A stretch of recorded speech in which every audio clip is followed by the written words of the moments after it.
Hello, स्वागत है आपका फ्री जीके के चैनल पे। मेरा नाम है किरण भावर।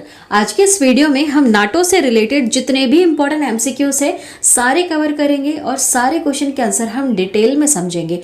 वीडियो को पूरा देखिएगा। आप किसी भी कॉम्पिटिटिव एग्जाम की तैयारी करते हैं, बहुत ही ज़्यादा महत्वपूर्ण प्रश्न मैंने इस वीडियो में कवर किए हैं, आपके आने वाले एग्जाम में ज़रूर पूछे जा सकते हैं।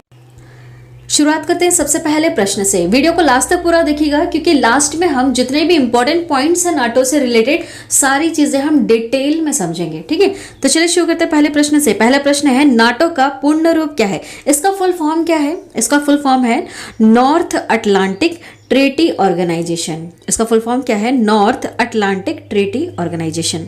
देखिए किस तरह के सवाल इससे रिलेटेड पूछे जा सकते हैं। पहले इन सवालों को हम कंप्लीट करेंगे, उसके बाद हम डिटेल में सारी चीजें समझेंगे। अगला सवाल है, नाटो की स्थापना कब हुई थी? बहुत ही महत्वपूर्ण सवाल है। जितने भी इंटरनेशनल ऑर्गेनाइजेशन होते हैं उनके ऊपर ये सवाल बहुत बार पूछे जा चुके हैं। ठीक है, तो सही उत्तर क्या होगा? सही उत्तर इसका ऑप्शन सी वाला, सन 1949 में। सन 1949 में नाटो की स्थापना की गई थी। अगला सवाल है, नाटो का मुख्यालय कहाँ है? इसका मुख्यालय कहाँ है? तो सही उत्तर होगा ब्रुसेल्स में है। इसका मुख्यालय कहाँ है? ब्रुसेल्स में है नाटो का मुख्यालय। अगला सवाल देखिएगा। अगला सवाल है, वर्तमान में नाटो के सदस्य देशों की संख्या कितनी है? इसके मेंबर्स कितने हैं? तो सही जवाब होगा 30। कितने मेंबर्स है इसके? 30 इसके सदस्य संख्या है। ठीक है, नाटो के कितने मेंबर्स है? 30 देश इसके सदस्य संख्या है। अगला सवाल है, साल 2020 में नाटो में शामिल होने वाला सबसे नया मेंबर कौन सा है? नया मेंबर कौन सा है? सही उत्तर होगा इसका नॉर्थ मैसेडोनिया। नॉर्थ मैसेडोनिया यह साल 2020 में नाटो में शामिल हो गया था। देखिए वर्ष 2017 में मोंटेनेग्रो और साल 2020 में उत्तरी मैसेडोनिया को सदस्य देश के रूप में शामिल किया गया था नाटो में। ठीक है, ये दोनों चीजें याद रखिएगा, महत्वपूर्ण है। अगला सवाल है, वर्तमान में नाटो के महासचिव कौन है? बहुत ही ज्यादा महत्वपूर्ण सवाल। इसके महासचिव कौन है? तो सही जवाब होगा जेंस स्टोल्टेनबर्ग। इनका नाम है जेंस स्टोल्टेनबर्ग। वर्तमान में ये नाटो के महासचिव है।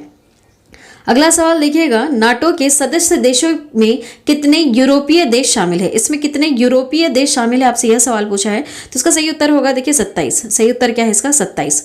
27 यूरोपीय देश इसमें शामिल है।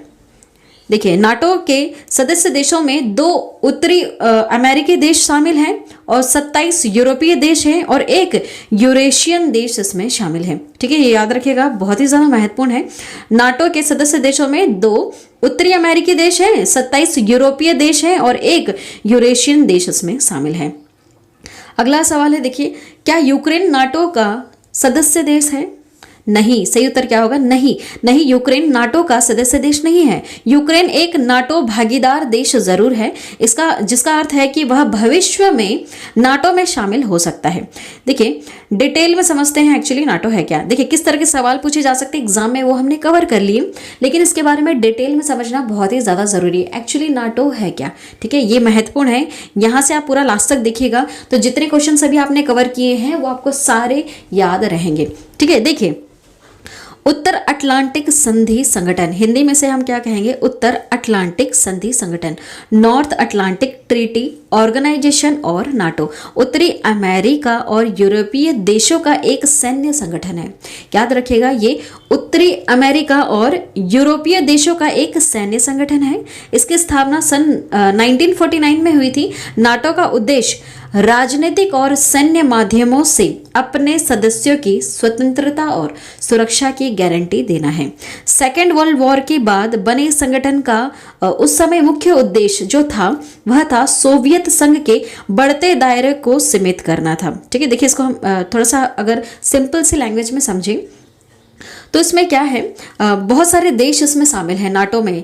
उत्तरी अमेरिका और जो यूरोपीय देश हैं इनके बीच में ये एक सैन्य संगठन है। इसका अर्थ यह हुआ कि जब भी उत्तरी अमेरिका के देशों पे या फिर यूरोपीय देशों पे बाहर वाले देश अगर जब भी आक्रमण करेंगे तो ये जितने भी 30 देश जो इस नाटो में शामिल है ये सारे देश मिलकर के अपनी सेना उस देश में भेजेंगे जहां पर आक्रमण हो रहा है, जिस नाटो सदस्य के ऊपर आक्रमण हो रहा है वहां पर अपनी सेना भेजेंगे और उसकी रक्षा करेंगे। मतलब आप समझ गए, बहुत सारे मान लीजिए 30 देश है, ठीक है, 30 देश में से किसी एक देश के ऊपर इसके ऊपर आक्रमण किया किसी बाहरी देश वाले ने, ठीक है, जो नाटो का सदस्य नहीं है, तो ऐसे में जितने भी ये नाटो देश के मेंबर्स हैं ये सारे मिलकर अपनी सेना को यहां भेज देंगे और इस देश की मदद करेंगे, ठीक है। तो नाटो क्यों बनाया गया? ताकि एक दूसरे की मदद कर सके, ठीक है।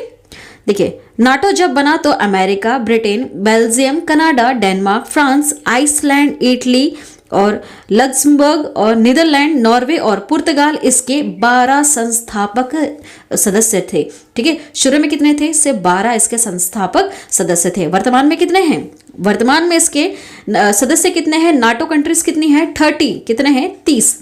नॉर्थ मैसेडोनिया साल 2020 में इसमें शामिल होने वाला सबसे नया मेंबर है, ठीक है। जितने प्रश्न अभी हमने ऊपर किए हैं उसमें देखिएगा आप 2-3 प्रश्न यहाँ पर कवर हो गए। जैसे इसकी स्थापना हुई थी सन 1949 में।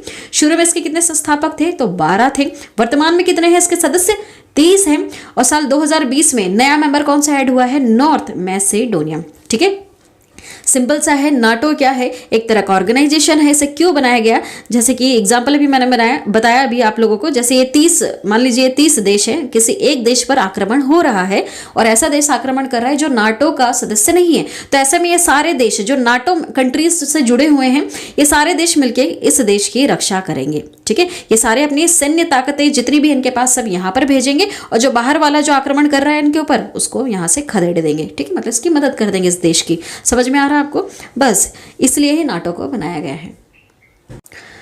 नाटो सामूहिक रक्षा के सिद्धांत पर काम करता है, ठीक है। सामूहिक रक्षा के सिद्धांत पर यह काम करता है, जिसका तात्पर्य हुआ कि एक या अधिक सदस्यों पर आक्रमण सभी सदस्य देशों पर आक्रमण माना जाता है। यह नाटो के अनुच्छेद 5 में निहित है।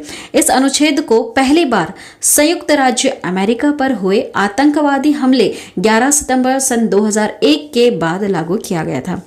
नाटो में कोई भी निर्णय सभी 30 सदस्यों के सामूहिक इच्छा के आधार पर ली जाती है।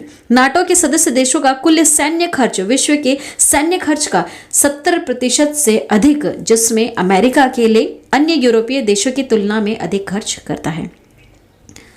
नाटो का सदस्य बनने के लिए यूरोपीय देश होना बहुत जरूरी है, ठीक है। एक शर्त है यूरोपीय देश। अगर सवाल पूछा जाए कि भारत देश क्यों नहीं है नाटो का सदस्य, क्यों नहीं है? क्योंकि वह यूरोप में नहीं आता है। भारत देश किस में आता है? एशिया में आता है, ठीक है। इसलिए इसको नाटो का सदस्य नहीं बनाया गया है, ठीक है। लेकिन फिर भी अब नाटो क्या कर रहा है? अपनी पहुंच बढ़ाने के लिए इसने क्या किया? नाटो ने कई अन्य देशों से भी अपने संपर्क स्थापित किए हैं, ठीक है। मतलब कि अब वो न्योता दे रहा है कि आप और लोग आकर हमारे इसमें शामिल हो सकते हैं। अल्जीरिया, मिस्र, जॉर्डन, मोरक्को और ट्यूनीशिया को नाटो के सहयोगी हैं, ठीक है। ये सारे नाटो सहयोगी हैं। अफगानिस्तान और पाकिस्तान में भी नाटो की भूमिका रही है।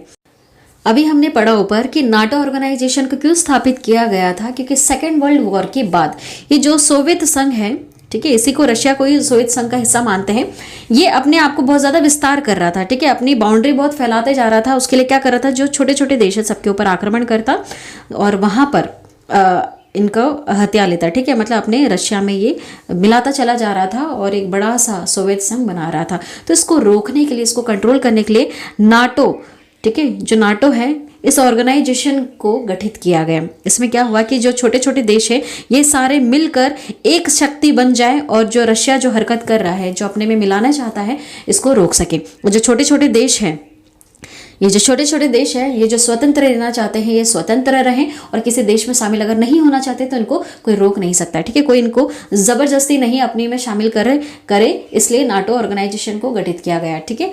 नाटो, जैसे मैंने अभी आपको बताया था, मान लीजिए ये 30 देश है यहाँ पर, ठीक है, 30 देश है यहाँ पर, और जो ये रशिया है, रशिया ने यहाँ पर किसी भी एक देश के ऊपर आक्रमण कर दिया। अब ऐसे में जितने भी ये नाटो कंट्री के जो मेंबर्स बने हुए ये सारे मिलकर इस देश की रक्षा करेंगे, यहाँ पर इसकी हेल्प करेंगे और जो रशिया ने जो अपने सैनिक यहाँ पर भेज रखे हैं उनको वापस भेज देंगे, ठीक है।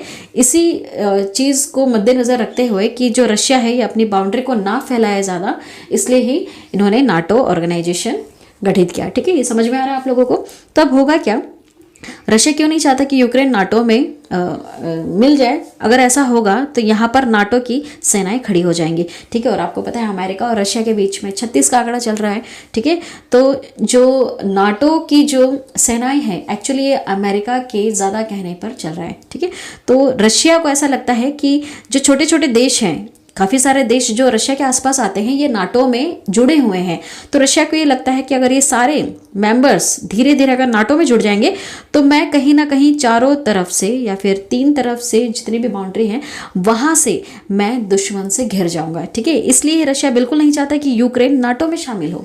ठीक है, देखिए और इसको डिटेल में समझते हैं। यूक्रेन के नाटो में शामिल होने को लेकर लंबे समय से चर्चा चल रही है। यूक्रेन ने नाटो में शामिल होने को लेकर अभी तक कोई अंतिम फैसला लिया ही नहीं है, पहली बार। ठीक है, बस चर्चा चल रही है और चर्चा से ही इतना ज़्यादा नाराज हो गया रूस। ठीक है, देखिए यदि यूक्रेन नाटो में शामिल होता है तो मौजूदा स्थिति के अनुसार नाटो की जो सेनाएं हैं यह यूक्रेन की सीमाओं पर स्थायी मौजूदगी हो जाएगी इसकी। ठीक है, वहीं रूस नहीं चाहता कि यूक्रेन नाटो में शामिल हो। क्यों नहीं चाहता समझ में आपको? क्योंकि रूस को ये लगेगा कि मुझे घेर लिया है दुश्मनों ने, बस यही नहीं वो चाहता और यूक्रेन पर वो हमला कर रहा है। एस्टोनिया और लातविया नाटो के सदस्य हैं। ये दोनों जो देश है ये पहले सोवियत संघ का हिस्सा हुआ करते थे। ठीक है, सोवियत संघ को आप रशिया कह सकते हो अभी। ठीक है, क्योंकि सोवियत संघ एक्चुअली में बहुत बड़ा था, धीरे धीरे इसका विघटन होता चला गया, ये कम होता चला गया धीरे धीरे, और अब ये देखने में सिर्फ हमें रशिया दिखता है। ठीक है, मतलब पहले बहुत बड़ा था। सोवियत संघ क्या कर रहा था, बहुत सारे देशों को अपने में मिला रहा था, वहां पर फाइट करता और उनको अपने में मिलाता चलता। बस इसको रोकने के लिए ही नाटो ऑर्गेनाइजेशन गठित किया गया था। ठीक है, कि ये ऐसी हरकत ना करे, जो देश स्वतंत्र रहना चाहते हैं उसको स्वतंत्र रहने दीजिए, आप अपने आप में ना मिलाएं। ठीक है, यूक्रेन का नाटो का हिस्सा बनने की सूरत में रूस हर तरफ से अपने दुश्मन देशों से घिर सकता है। ठीक है, ऐसे में रूस नहीं चाहता कि नाटो का विस्तार हो। रूस चाहता है कि सन 1997 के बाद जो भी देश नाटो में शामिल हुए हैं वहां से सैन्य संगठन अपनी सेनाओं और सैन्य उपकरणों को हटा ले। यदि ऐसा हुआ तो इसके दायरे में नाटो के करीब आधे देश आ जाएंगे। ठीक है, रूस क्या चाहता है, देखिए रूस की मांग देखिए। रूस जो घिरा इतना जो बड़ी इसकी जो बाउंड्री है, इसमें ऐसे इसके कोने कोने पे ऐसे बहुत सारे देश हैं जो नाटो के सदस्य हैं। तो वहां पर रशिया को ये लगता है कि मुझे सब देशों ने घेर लिया है और मैं अब अपने देश का विस्तार नहीं कर पाऊंगा, तो वो बस तिलमिला गया है और वो यूक्रेन पर हमला कर रहा है। ठीक है, क्योंकि वो नहीं चाहता कि नाटो में शामिल हो। अगर शामिल हो गया तो इसके बाउंड्री पर जो नाटो के सैनिक है ये आकर खड़े हो जाएंगे और जो ये अपनी मनमानी करना चाहता है रशिया, वो कर नहीं पाएगा। ठीक है, तो आपको पता चला कि क्यों फाइट हो रही है, यही रीज़न है, नाटो का रीज़न है। और जितने भी इंपॉर्टेंट पॉइंट थे सारे मैंने इस वीडियो में कवर करवा दिए। बहुत ही महत्वपूर्ण जो सवाल यहाँ से बन सकते हैं, जितने भी इंपॉर्टेंट एमसीक्यूज है सारे मैंने कवर करवा दिए। वीडियो पसंद आती है तो वीडियो को लाइक करें, शेयर करें और हमारे इस चैनल को ज़रूर सब्सक्राइब कर दें। Thank you.